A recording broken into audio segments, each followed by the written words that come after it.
Hello दोस्तों, क्या आपने कभी ऐसा महसूस किया है कि आपकी जिंदगी एक ऐसे मोड़ पर आकर रुक गई है जहां न पीछे जाने की हिम्मत है और न आगे बढ़ने की उम्मीद, जहां हर सुबह एक बोझ लगती है और हर रात सिर्फ रिग्रेट्स के साथ गुजरती है, जहां आप हंसते तो हैं लेकिन अंदर से टूटे हुए होते हैं, जहां दुनिया आपको स्ट्रांग मानती है लेकिन आप खुद को अंदर से हॉलो महसूस करते हैं। कभी कभी जिंदगी हमें ऐसे एक्सपीरियंसेस से गुजारती है जो हमें अंदर तक तोड़ देते हैं। हम रिलेशनशिप्स में टूटते हैं, ट्रस्ट में धोखा खाते हैं, फेलियर से डर जाते हैं और धीरे धीरे हम खुद से ही डिस्कनेक्ट हो जाते हैं। लेकिन क्या आपने कभी ये सोचा है कि जो टुकड़े टुकड़े में बिखर चुका है, क्या उसे फिर से जोड़ा जा सकता है? क्या एक बार हार चुके इंसान के अंदर फिर से वो स्पार्क जग सकता है? क्या कोई इंसान खुद को दोबारा बना सकता है एक नए वर्जन में? यही सवाल हमें ले जाता है उस सफर पर जहां हम खुद को फिर से रीबिल्ड करना सीखते हैं। लेकिन यह सफर आसान नहीं होता। ये उन घावों से होकर गुजरता है जिन्हें हम सालों से छुपाते आए हैं, उन इमोशन से जिनसे भागते भागते हम थक चुके हैं। ये एक ऐसा रास्ता है जहां ना कोई शॉर्टकट है, ना कोई मैजिक फॉर्मूला, बस है तो एक रॉ, रियल और पेनफुल प्रोसेस जिसमें हम खुद के सबसे डरावने हिस्सों से मिलते हैं। लेकिन इसी दर्द में एक ताकत छुपी होती है, क्योंकि जब हम खुद को पूरी तरह से समझते हैं तब हम खुद को दोबारा गढ़ने की हिम्मत पाते हैं। रीबिल्डिंग का मतलब है खुद को माफ करना, खुद को अपनाना और खुद के लिए खड़ा होना।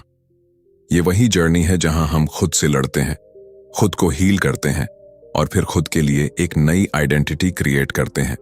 इस पूरी जर्नी में ना कोई आपको गाइड करेगा, ना कोई आपको रास्ता बताएगा, क्योंकि असली लड़ाई अंदर चलती है, माइंड और हार्ट के बीच। और जब तक आप खुद अपने भीतर झांकना नहीं चाहेंगे, तब तक बाहर की कोई रोशनी आपको रास्ता नहीं दिखा सकती। अब सवाल यह है, क्या आप तैयार हैं खुद से मिलने के लिए, अपने अंदर के उस इंसान को पहचानने के लिए जो टूटने के बाद भी हर दिन उठता है, हर दर्द को सहकर मुस्कुराने की कोशिश करता है? क्या आप खुद को फिर से बनाना चाहते हैं? नया वर्जन, न्यू माइंडसेट और एक फियरलेस जिंदगी? अगर हां, तो ये कहानी आपके लिए है, क्योंकि अब वक्त आ गया है रीबिल्ड योरसेल्फ करने का, ताकि जब आप अगली बार आईने में देखें तो एक ऐसा चेहरा दिखे जो टूट कर नहीं बल्कि फिर से बनकर खड़ा हुआ है। और वो चेहरा आप खुद होंगे। Chapter 1, rebuilding begins with awareness. क्या आपने कभी अपने ही अंदर एक अजीब सी बेचैनी महसूस की है, जैसे सब कुछ होते हुए भी कुछ अधूरा है, जैसे जिंदगी अपनी रफ्तार से चल तो रही है लेकिन आप कहीं खो से गए हैं? वो सुबहें जो कभी फ्रेश लगती थीं अब बोझ सी लगने लगी हैं। वो लोग जिनके साथ हंसी थीं अब बात करने का मन नहीं करता। और सबसे डरावनी बात, आप खुद को भी अब ठीक से महसूस नहीं कर पाते। यहीं से शुरुआत होती है उस जर्नी की जिसे कहते हैं रीबिल्डिंग। लेकिन इस जर्नी का पहला कदम है अवेयरनेस, यानी जागरूकता। अवेयरनेस का मतलब है खुद से सवाल करना, क्या मैं वाकई खुश हूं? क्या मेरी जिंदगी मेरी एक्सपेक्टेशंस पर खरी उतर रही है? क्या मैं वही इंसान हूं जो बनने का सपना कभी देखा था? और जब इन सवालों के जवाब चुप्पी में मिलते हैं, तब दिल के अंदर कुछ टूटने लगता है। लेकिन इसी टूटन में एक नया बीज बोया जाता है, परिवर्तन का बीज। ज्यादातर लोग इस मोड़ पर डर कर वापस चले जाते हैं, क्योंकि खुद की सच्चाई से सामना करना आसान नहीं होता। हम दूसरों को ब्लेम करना आसान समझते हैं, वक्त को, हालातों को, लोगों को। लेकिन सच तो ये है कि जब तक हम खुद की अंदरूनी आवाज को नहीं सुनेंगे, तब तक कोई हीलिंग शुरू नहीं होगी। अवेयरनेस हमें ये सिखाती है कि चेंज बाहर नहीं, अंदर से शुरू होता है। जब आप अपनी इमोशनल वुंड्स को रिकॉग्नाइज करते हो, अपने सप्रेस्ड फीलिंग्स को एक्सेप्ट करते हो, तभी आप अंदर से मजबूत बनने लगते हो। ये वो मोमेंट होता है जहां आप खुद को पहली बार ऑनेस्टी के साथ देखते हो, ना दिखावे में, ना सोशल मास्क में, बल्कि अपनी असलियत के साथ। और यहीं से वो रीबिल्डिंग शुरू होती है जो जिंदगी को नया मीनिंग देती है। अवेयरनेस एक मिरर की तरह होता है जो आपके अंदर की हर रियलिटी को साफ साफ दिखाता है। शायद वो दिखावा नहीं होता जो आप दुनिया को दिखाते हैं, लेकिन वही सच होता है जो आपको बदलने के लिए जरूरी होता है।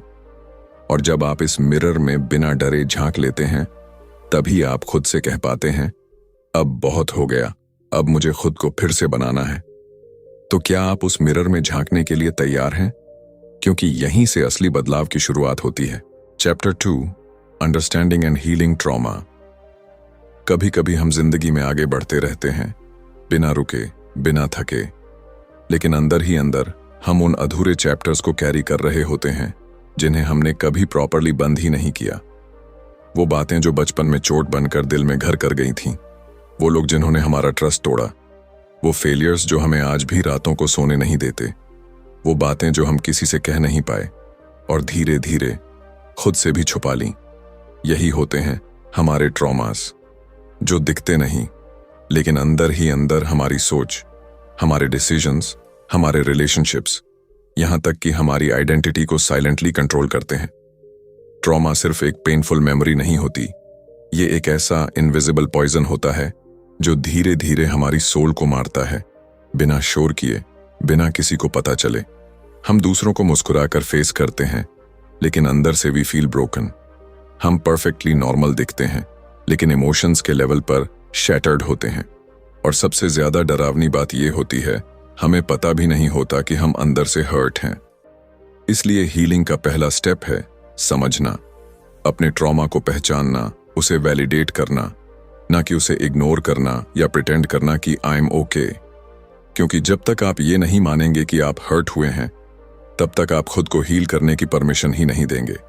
हीलिंग कोई मैजिकल प्रोसेस नहीं है, ये एक पेनफुल जर्नी है, जहां आपको उन पेनफुल मोमेंट्स को रिविजिट करना पड़ता है जिनसे आप भागते आए हैं।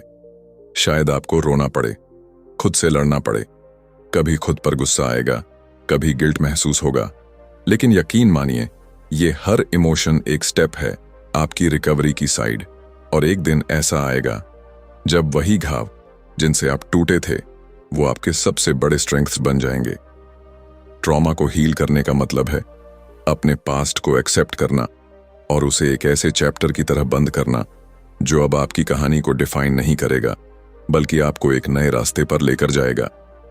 क्योंकि असली फ्रीडम तब मिलती है जब आप अपने पास्ट को होल्ड करना छोड़ देते हैं।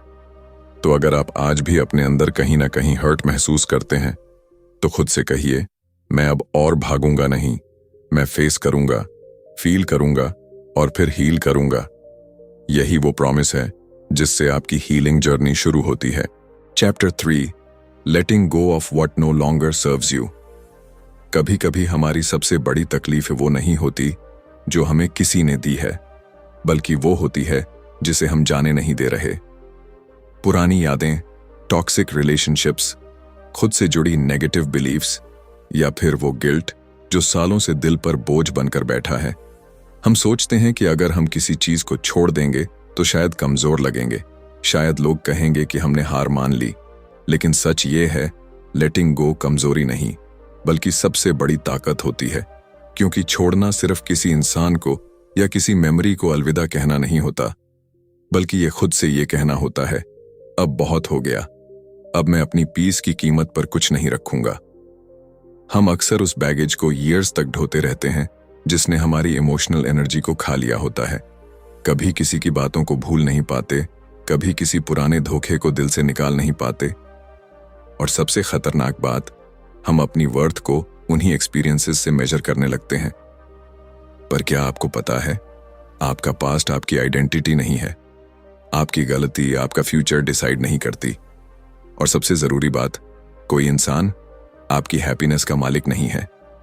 लेटिंग गो का मतलब है खुद को परमिशन देना आगे बढ़ने की, अपने हार्ट से ये कहना कि अब मैं तुम्हारी सुनूंगा, अपने माइंड से ये कहना कि अब मैं कंट्रोल नहीं, शांति चाहता हूं। शायद उस पर्सन को माफ करना आसान नहीं होगा जिसने आपको धोखा दिया था, शायद उस फेलियर को भूलना मुश्किल होगा जिसने आपकी पूरी सेल्फ कॉन्फिडेंस को हिला दिया था, शायद खुद को फॉरगिव करना सबसे पेनफुल प्रोसेस होगा। लेकिन याद रखिए, जिन चीजों को आप टाइट पकड़े हुए हैं, वहीं सबसे ज्यादा आपको नीचे खींच रही हैं। लेटिंग गो का मतलब यह नहीं कि आप कमजोर हैं, बल्कि इसका मतलब है कि आप अब उस पुराने वर्जन को पीछे छोड़ने के लिए तैयार हैं जो सिर्फ सरवाइव कर रहा था। अब वक्त है थ्राइव करने का। तो अगर आज भी आपके दिल में कोई ऐसा कोना है जहां कोई पुराना दर्द बैठा है, कोई ऐसा नाम है जिसे सुनकर आपकी धड़कनें तेज हो जाती हैं, कोई ऐसी गिल्ट है जिसे आप रोज साइलेंटली कैरी करते हैं, तो आज खुद से एक वादा कीजिए, मैं उस चीज को जाने दूंगा जो अब मेरी पीस, मेरी ग्रोथ और मेरी जिंदगी के रास्ते में आ रही है। क्योंकि जब आप छोड़ना सीख जाते हैं तभी आप उड़ना शुरू करते हैं। Chapter 4, embracing self love. क्या आपने कभी गौर किया है, जब हम किसी से प्यार करते हैं तो उन्हें उनके हर फ्लॉ के साथ अपनाते हैं, उनकी कमजोरियों को समझते हैं, उनके मिस्टेक्स को माफ करते हैं, लेकिन जब बात खुद की आती है तो हम अपने आप को सबसे कठोर सजा देते हैं। हम खुद से इतनी एक्सपेक्टेशंस रखते हैं जिन्हें पूरा करना इंसान के बस की बात ही नहीं, और जब हम उन एक्सपेक्टेशंस पर खरे नहीं उतरते तो खुद को ब्लेम करते हैं, जज करते हैं और धीरे धीरे खुद से दूर हो जाते हैं। पर सोचिए, अगर आप खुद को ही प्यार नहीं करेंगे तो दुनिया से एक्सेप्टेंस की उम्मीद कैसे करेंगे?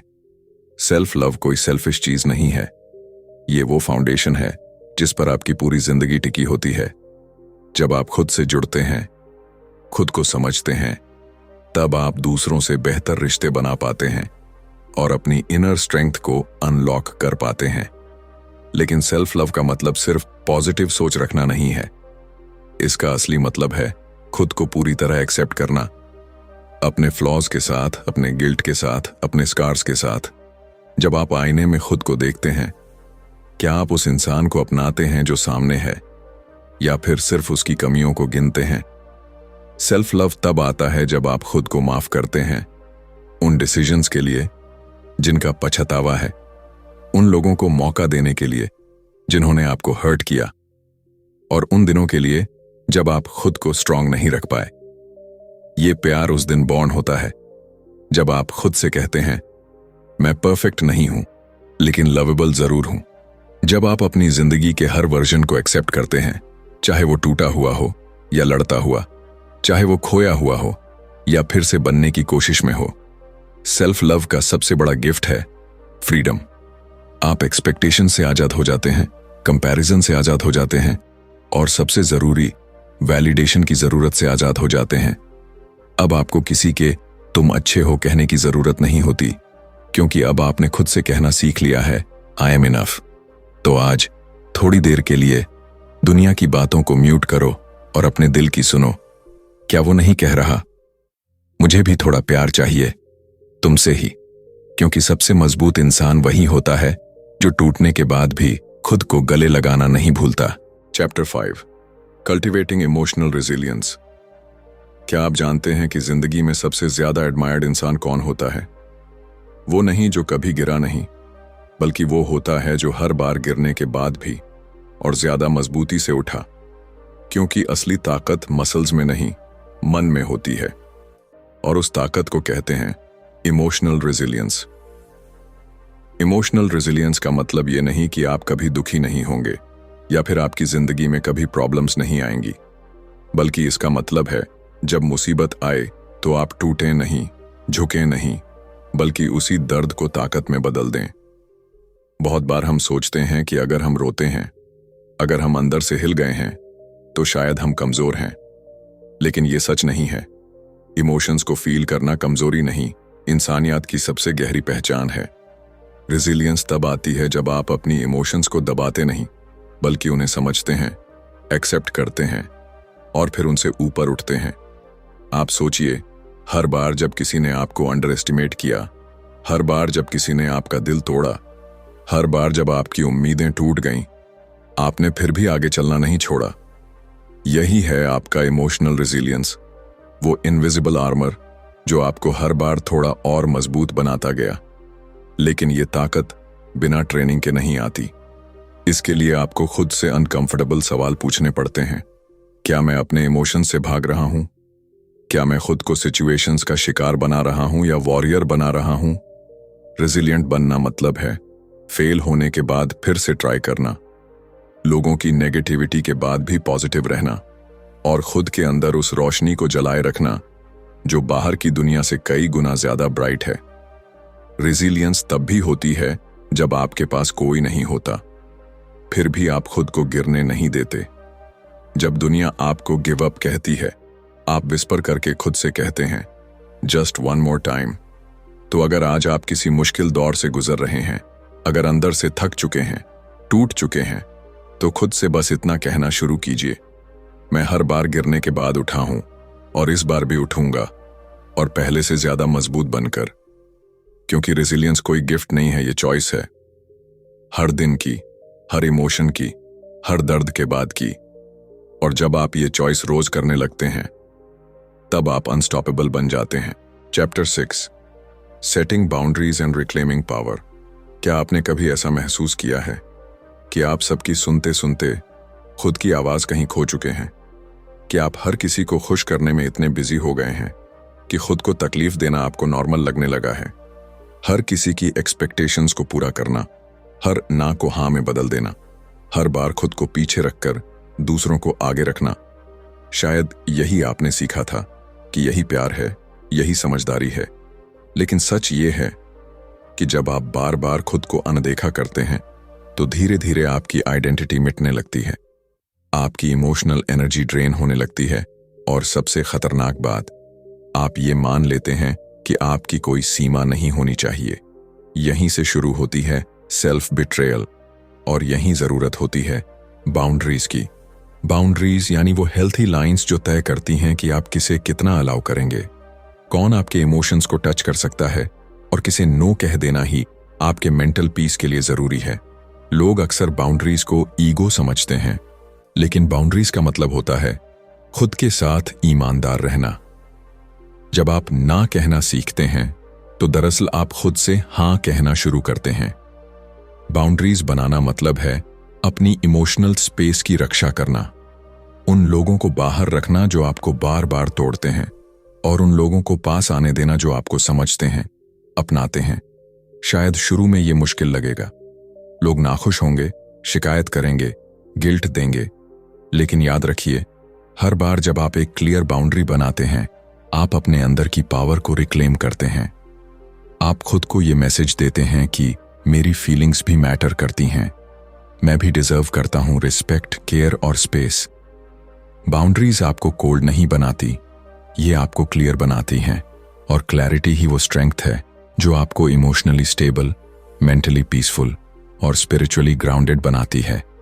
तो अगर आज भी आपकी जिंदगी में ऐसे लोग हैं जो आपकी एनर्जी कंज्यूम करते हैं, आपकी लिमिट्स को इग्नोर करते हैं और आपकी प्रेजेंस को ग्रांटेड लेते हैं, तो एक बार बोल्ड होकर खुद से कहिए, अब काफी हुआ, अब मैं अपने लिए खड़ा हो रहा हूं। क्योंकि जब आप अपनी बाउंड्रीज डिफाइन करते हैं, तभी आप अपने डिग्निटी और आइडेंटिटी को प्रोटेक्ट करते हैं, और वही होता है रिक्लेमिंग योर पावर।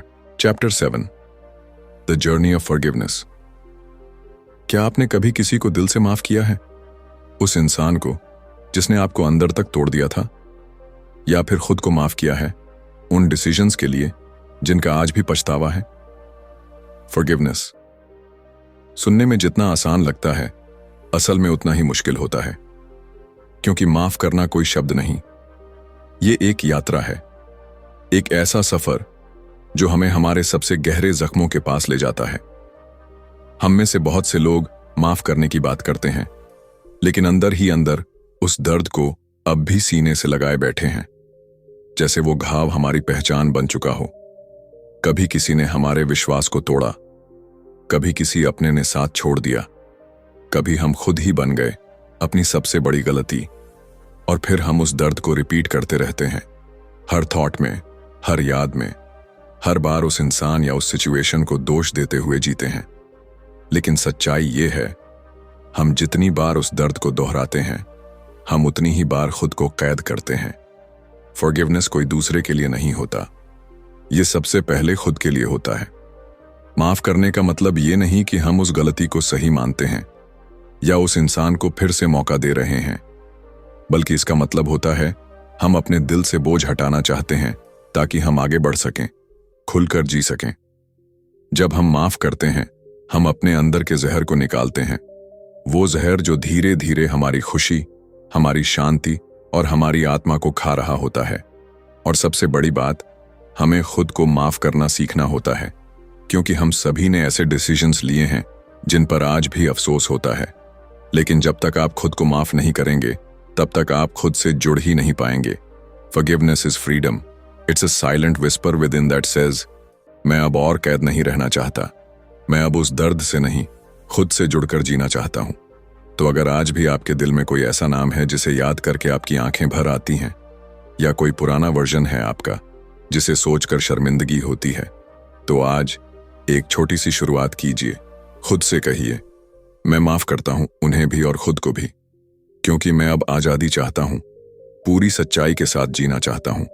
क्योंकि माफ करना हार नहीं, ये वो जीत है जो आपको आपके अंदर से आजाद करती है। Chapter 8, living authentically and fearlessly. क्या आपने कभी किसी भीड़ में खड़े होकर ऐसा महसूस किया है कि आप सबके बीच होकर भी खुद से बहुत दूर हैं? कि जो आप दिखा रहे हैं वो असली आप नहीं है, बल्कि एक ऐसा वर्जन है जो दुनिया को खुश करने के लिए आपने खुद पर पहन रखा है। हम जिंदगी के हर मोड़ पर फेस, टोन, बिहेवियर बदलते रहते हैं ताकि लोग हमें पसंद करें, एक्सेप्ट करें, जज न करें। और इसी कोशिश में हम अपने अंदर के उस प्योर, रॉ और असली इंसान को खो देते हैं जो बस एक ही चाहता था, खुद को वैसे ही जीना जैसे वो है। पर एक सवाल है, कब तक? कब तक हम खुद को छुपाकर, अपनी ऑथेंटिसिटी को दबाकर सिर्फ अप्रूवल के लिए जिएंगे? लिविंग ऑथेंटिकली का मतलब है अपने अंदर की आवाज को सुनना, अपने ट्रूथ को अपनाना और खुद को परमिशन देना कि मैं जैसा हूं वैसा ही ठीक हूं। और ये रास्ता आसान नहीं होता, क्योंकि जब आप अपने असली रूप में जीते हैं तो लोग चौंकते हैं, कुछ नाराज होंगे, कुछ दूर हो जाएंगे, कुछ कहेंगे तुम बदल गए हो। लेकिन सच्चाई ये है, आप बदले नहीं हैं, आप पहली बार अपने असली रूप में सामने आए हैं। ऑथेंटिक लाइफ जीना मतलब है ना कहने की हिम्मत रखना, अपनी वैल्यूज पर टिके रहना और अपने डर को फेस करते हुए भी आगे बढ़ते जाना। और यहां आता है दूसरा शब्द, फियरलेसली। डर सबके अंदर होता है, रिजेक्शन का, फेलियर का, अकेले पड़ जाने का। लेकिन जब आप ऑथेंटिसिटी को पकड़ते हैं तो धीरे धीरे वो डर आप पर हावी होना छोड़ देता है। आपको लोगों के वैलिडेशन की जरूरत नहीं रहती, क्योंकि आपने खुद को अप्रूव करना सीख लिया है। अब आप उस ट्रूथ के साथ जीते हैं जिसमें न दिखावा है, न कंपैरिजन, बस क्लैरिटी है कि मैं कौन हूं और मुझे किस तरह की जिंदगी जीनी है। और यही होती है असली आजादी, जब ना आप रोल्स निभा रहे होते हैं, ना मास्क पहन रहे होते हैं, बल्कि हर दिन खुद के सबसे असली वर्जन में जी रहे होते हैं। तो अगर आज भी आपके अंदर कहीं ये आवाज है जो कहती है मैं थक चुका हूं ये दिखावा करते करते, मैं अब सिर्फ खुद के लिए जीना चाहता हूं, तो खुद से बस एक चीज कहिए, अब और नहीं। अब मैं वही बनूंगा जो मैं हूं, और वैसे ही जीऊंगा जैसे मेरी सोल चाहती है। क्योंकि इस दुनिया को आपके परफेक्ट वर्जन की नहीं, आपके असली वर्जन की जरूरत है। तो दोस्तों, ये सिर्फ एक किताब नहीं थी, ये एक आईना था जिसमें आपने खुद को देखा, अपनी परछाइयों को महसूस किया और उन हिस्सों को समझा जिन्हें आप अब तक अनदेखा करते आए थे। रीबिल्ड योरसेल्फ कोई शॉर्टकट नहीं देती, ना ही ये कहती है कि जिंदगी आसान हो जाएगी, बल्कि ये आपको उस सच्चाई से मिलवाती है जो आपको तोड़ने नहीं बल्कि गहराई से जोड़ने आई है। क्योंकि असली रीबिल्डिंग वहां से शुरू होती है जहां आप अपने टूटे हुए हिस्सों से भागते नहीं, बल्कि उन्हें प्यार से उठाकर फिर से जोड़ना सीखते हैं। इस सफर में आप खुद से सवाल करते हैं, खुद को माफ करते हैं, पुराने जख्मों को फील करते हुए हील करना सीखते हैं, और फिर एक दिन आप खुद के उस वर्जन के सामने खड़े होते हैं जो कमजोर नहीं बल्कि पूरी तरह से जागा हुआ होता है, आत्मनिर्भर होता है। यही तो असली सेल्फ ट्रांसफॉर्मेशन है, ना शोर के साथ, ना किसी शो के साथ, बस अंदर ही अंदर चुपचाप एक नई आत्मा का जन्म। तो अगर आप आज इस वीडियो को देखकर थोड़ा भी इंस्पायर्ड महसूस कर रहे हैं, अगर आपके अंदर कहीं ना कहीं वो आवाज फिर से जागी है जो कह रही है मैं भी खुद को दोबारा बना सकता हूं, तो समझ लीजिए आपका पहला कदम शुरू हो चुका है। बस अब रुकना नहीं है, अब न पीछे देखना है, न खुद पर डाउट करना है। अब बस हर दिन, हर थॉट, हर डिसीजन को उस नए वर्जन के हिसाब से जीना है जो अब सिर्फ सरवाइव नहीं करेगा बल्कि शाइन करेगा। अगर आपको ये वीडियो दिल से पसंद आया हो तो इसे लाइक जरूर करें और कमेंट में लिखें I choose to rebuild myself, ताकि हम जान सकें कि आप भी इस पावरफुल जर्नी का हिस्सा हैं। और अगर आप ऐसी ही इमोशनली डीप, इंस्पायरिंग और लाइफ चेंजिंग किताबों का सार समझना चाहते हैं तो बुकपीडिया को जरूर सब्सक्राइब कीजिए, क्योंकि अगली किताब, अगला बदलाव शायद आपकी जिंदगी का अगला टर्निंग पॉइंट बन जाए। मिलते हैं अगले वीडियो में। तब तक याद रखिए, जो खुद को दोबारा बना सकता है वो जिंदगी को भी नए सिरे से जी सकता है। धन्यवाद।